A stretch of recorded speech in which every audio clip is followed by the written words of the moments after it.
What's going on, guys? It's your boy Triple S here, and today we will be analyzing the Xenoblade Chronicles 2 stage and music coming to Super Smash Bros. Ultimate in March. Now, you might be asking, Triple S, why are you just analyzing the stage and the music of Xenoblade Chronicles 2? Why aren't you analyzing the character Pyra and Mythra?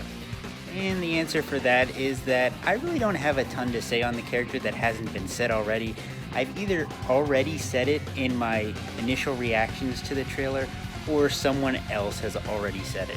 So without further ado, let's begin by taking a look at the new All Rest stage that takes place on Azurda's back. So in my initial reactions to the trailer, I cited the new stage as being a lowlight for me, and I still stand by that. However, I will admit that there's a lot more going on here than I initially gave the stage credit for. And let me begin by bringing up something that literally no one else has yet, and that's the fact that this stage actually has a day-to-night cycle. You can see this clearly by the fact that this stage slowly tints orange at certain parts of the trailer. Like when Mora Dane comes up, the sky is tinted orange there, which means that the sun will definitely set. So I'm very happy about this because I think that the areas of Xenoblade Chronicles 2 are beautiful, and I think that a day-to-night cycle will help bring out the best of Azurda and the Titans in the background.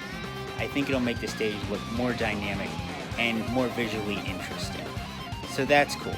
Another cool thing I noticed is that on the left side of the stage, near his back, there's a platform that seems to be in the foreground, which means you can stand on it. It's above his rear section.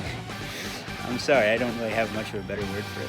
But there's a platform, and sometimes it's there and sometimes it's not. Like, when you see the cameo characters in the background, it's not there, but when it's further zoomed out and focusing on the fighters, it is there. So it's either there all the time, or it's there some of the time.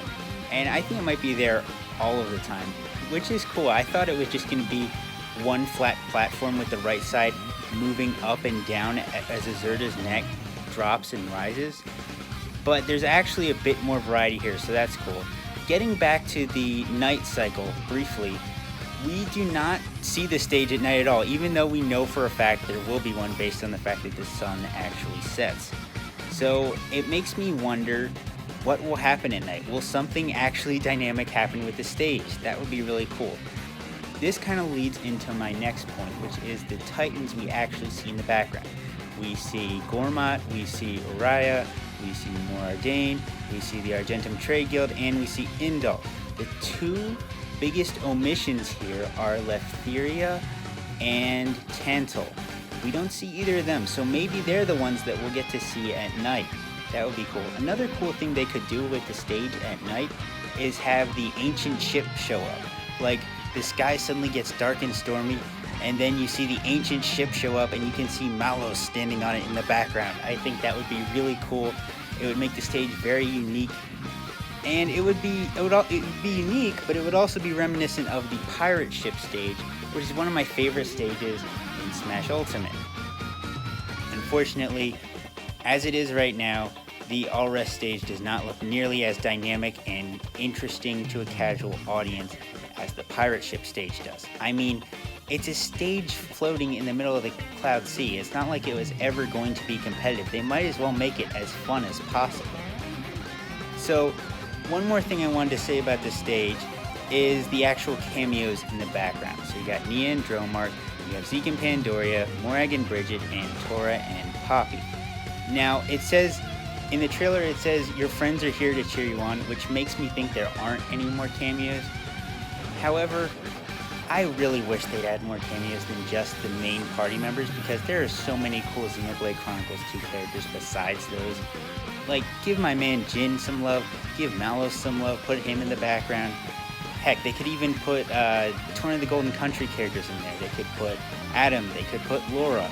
There's just so many great characters they could throw in there besides the main party members. The SNK stage gets so many great cameos, and then on the All Rest stage we only get 8. It just doesn't seem that balanced to me. So, moving on to the music. The Pyra Mythra Smash trailer has 4 Xenoblade 2 songs in it that aren't already in Smash Ultimate. Those 4 songs are Incoming, Counterattack, You Will Recall Our Names, and an instrumental version of Drifting Soul. And of those 4, I think the first 3 have a really good shot of making it in the game.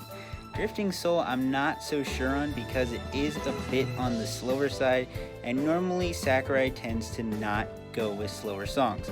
Of course there are exceptions like Lost in Thoughts All Alone, so it could get in. I just don't think it's likely, especially because they do have a bad habit of not using songs that are used in the trailers. Perfect example of that is Life Will Change from Persona 5. Moving on to a bit more of a speculative approach regarding the music, I would love to see Roaming the Waste get in. That is one of my favorite songs from Xenoblade Chronicles 2. It is the field exploration theme for More Ardain, but I think it would be perfect in Smash the way it is. I don't want them to remix it. I don't want them to cut it short like they did with the Garplane theme. I just want them to put it in Smash as it is. I think that would be perfect. Imagine going to grand finals and hearing that play. That would just be amazing. Other songs I'd love to see get in. I'd love to see Bringer of Chaos Ultimate. I'd love to see Song of Giga Rosa.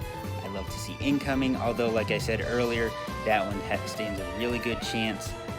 So basically the way I want them to approach putting Xenoblade 2 music in Smash is to leave the battle themes the way they are and remix some of the field exploration themes. That way we can get stuff like Shadows of the Lowlands in Smash without it being too slow paced for combat.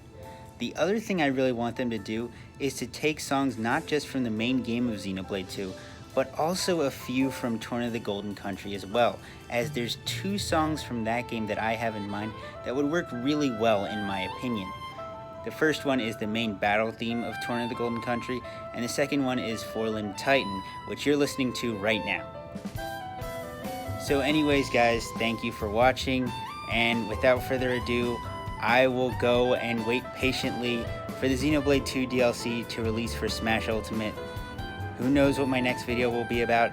It might be about Pyra and Mythra getting in Smash again. It might be about Framemakers. It might be about anything. I have no idea what it's about yet, but thank you for watching and I will see you guys then.